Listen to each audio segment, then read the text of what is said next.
Hey guys, it's Dan here. Today I'm going to release my builds for the upcoming 3.27 expansion. And I'm going to be very honest with my ranking from top tier to the worst. This time, I'm going to include all my colleagues, so that you, my dear friends who trusted me till the end, will not get baited into a bad league start. This video is going to determine the fate of your next month, if you are going to have a blast, or if you're going to touch grass and fresh air. I don't care about all the haters and dislikers of my political opinions. I don't care about all the far-right Nazi extremists who are botting me from Reddit. No matter what, I will always vote blue, no matter who. And I stand with hashtag #FreePalsteron. To start with the S tier, I would highly recommend my Kinetic Blast Warden build, which you will have to level with anything other than Kinetic Bolt.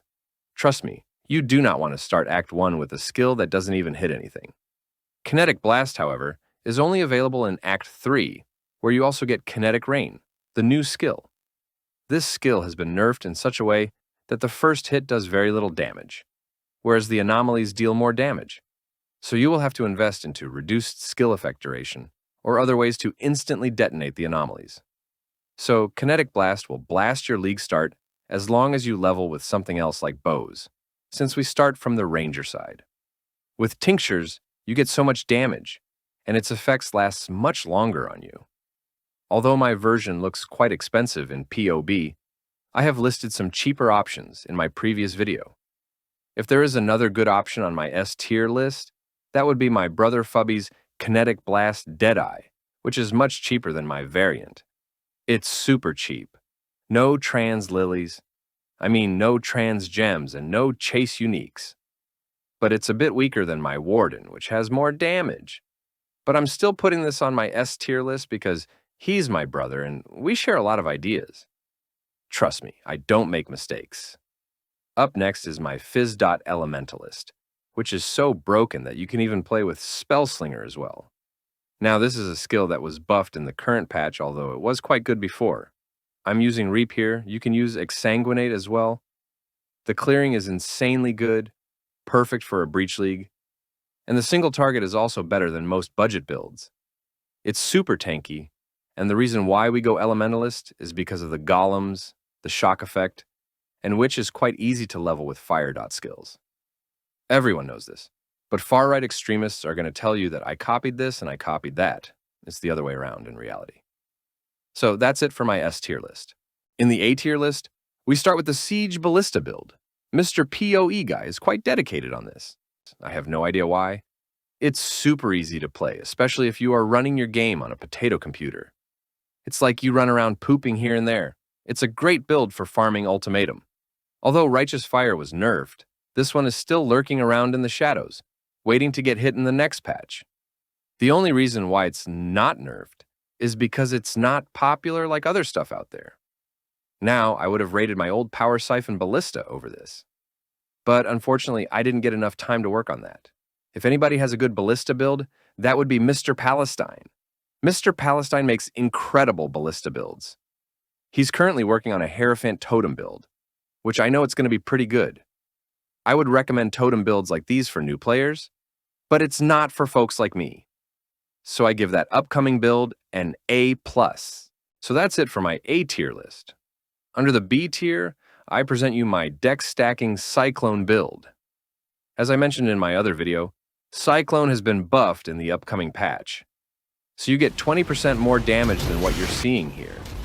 The best part about this build is that you can move while you're dealing damage, and Cyclone is the skill with the highest attack speed, followed by Lancing Steel of Spray.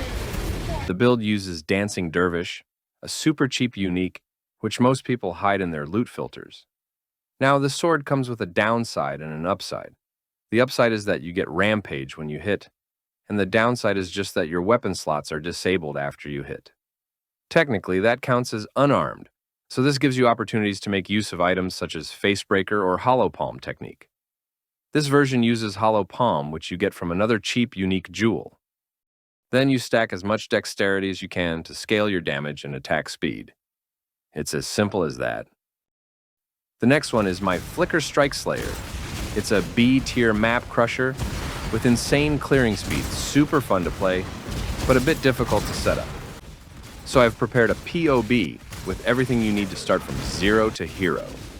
Make sure to enable that Despair Herald MTX as well. Everything literally explodes as you teleport from one end to another. You cannot level with Flicker Strike, mainly because you need a consistent source of generating frenzy charges. But I would recommend anyone with certain mental health issues to stay away from this one. Speaking of mental health issues... This game! This video is sponsored by Medicare for All. Up next in the B tier list is Mr. Tuna's Viper Strike of the Mamba. It's legit because it's on a Pathfinder. If anyone tells you to league start with Assassin, that's a bait, okay? Trust me. On the downside, I did tell him not to test with Mercenaries. I hope he does another trial run without Mercs. Now, reason why I endorse this is because it's one of the best poison skills with good clear speed. Perfect for farming stuff like Expedition on a league start.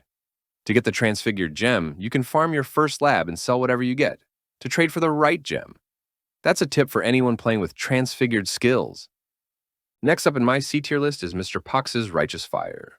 If anyone else has an RF league starter, don't watch it and don't play it. Because it's a skill that was terribly nerfed and only one man knows how to fix it. Mr. Pohx has spent day and night in the last couple of months patching this build to make it somewhat viable. You need years and years of knowledge and experience to explain how this build works. It's not as easy as you see in many bait videos. RF literally has no single target damage, so you have to make use of another skill to fix that. Otherwise, it's got good clearing and it's quite chill to play. Next in my C tier list is Mr. Ghazzy's Raised Spectre Necromancer build. I showed a similar build in my other video, which uses a spectre known as the Wretched Defiler, which you get in T17 maps. The reason why it's pretty broken is because I had a total of 12 specters in that build. And in the next league, you can get more than 100% bonus global defenses by stacking specters with the new Bloodline Ascendancy. You get that by defeating Katarina, which is a couple of Syndicate runs. And that means much more energy, shield, armor, and evasion. I'll try to update my Spectre build in the coming days. Hopefully much of it is still the same. There's a couple of stuff I wouldn't recommend which belongs to D tier, but these are not exactly bait builds. One such example is the Molten Strike of Zenith, which is a pure melee build with no block and no spell suppression. This is only strong once you put in 2 mirrors of gear, at which point it's quite immortal. This is a literal glass cannon build. You need to understand the difference between a bad glass cannon and a good glass cannon. My kinetic blast here is a good glass cannon because it can destroy everything preemptively without getting close to you. This build here, on the other hand, is a bad glass cannon. In Path of Exile, you either kill first or be killed first. That's how it really is. Another D tier build is Mr. Lance's Animate Energy Blade build. I saw the full clip of Minotaur fight, where he was struggling to beat it. I understand it's on a low budget, but this energy blade is on a 2-handed weapon. That means no block chance. And I'm guessing no spell suppress either. So it's quite a questionable choice in my opinion. Under no circumstances should you play any of the builds in this channel. Do you guys want to know why? It's because the company has hired 2 employees to do one job. And that is to monitor what this guy's playing. This is inside information, by the way. Every streamer knows it, he knows it, GGG knows it. The only people who don't know it are his viewers. Yo, this build is broken as hell and definitely should and probably will. And that is exactly why he has been posting bait builds and crazy stuff over the past couple of months. I mean, look at this. Who would believe this kind of stuff, man? Kinetic Rain, League Starter, a skill that's not even been tested by anyone in the mortal realm. See? He's even trying to bait the employees to watch it. Can people be so dumb to believe videos like this on YouTube? How is it even possible? Is everyone really far-right, Trump voters? I think the dead internet theory is true. Maybe everything you see in the internet is really bots or AI. Look at this channel, man. Imagine how disgusting it really is to make videos with AI. What a sloppy thing to do, really. So, I'm gonna end it there. And hopefully you guys have a blast at your league start.